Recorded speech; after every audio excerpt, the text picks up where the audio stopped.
अंबा प्रसाद, जोगेंद्र साहु, इन दोनों अधिक जोर शोर से खास करके बड़कागांव और केरेडाड़ी के बीच में किसानों के साथ जाकर और किसानों की समस्याओं के साथ, रेतों की समस्याओं के साथ कंपनी के विरोध में आंदोलन बढ़ चढ़ के कर रहे हैं। बहुत अच्छी बात है, करना भी चाहिए।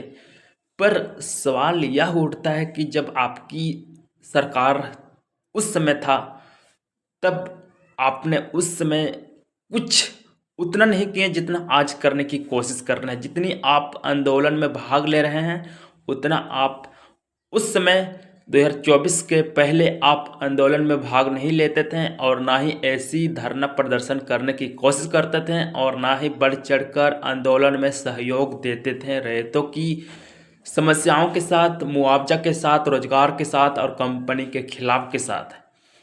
जोगेंद्र शाह और अंबा प्रसाद इन दिनों इस कल राज्यपाल से मिलने के लिए रांची गए और रांची जाने के बाद आप राज्यपाल से मिले और राज्यपाल से मिलने के बाद आप झारखंड किसी बड़कागांव और केरेडाड़ी की समस्याओं के बारे में खास करके बात किए, रैयतों के बारे में बात किए, मुआवजा के बारे में बात किए, रोजगार के बारे में बात किए। पर सवाल यह उठता है कि आप हेमंत सोरेन से भी मिलना चाहिए ना। भले आप विधायक नहीं हैं तो आप कांग्रेस पार्टी के सदस्य हैं, नेता हैं, तो फिर आपका ही सरकार है इस समय आपका ही सरकार है, ना कि आप विधायक से हार गए हैं तो फिर आपका सरकार नहीं है। हेमंत सोरेन का ही सरकार है, कांग्रेस और जेएमएम के ही अभी भी सरकार है। तो आप डायरेक्ट उनसे मुलाकात कीजिए और उनसे ही रैयतों की, मुआवजा की, रोजगार की, हर समस्या की आप हल करने की कोशिश कीजिए। राज्यपाल से मिलने से क्या होगा, आप खुलकर मिलिए, हेमंत सोरेन से मिलिए और उनसे मिलकर अपनी समस्याओं की हल करने की कोशिश कीजिए।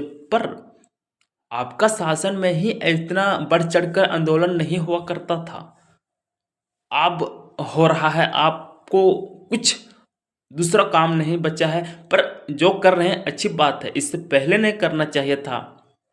पर अब करने से क्या फायदा, जब चिड़िया चुग गई खेत, पछताने से क्या फायदा।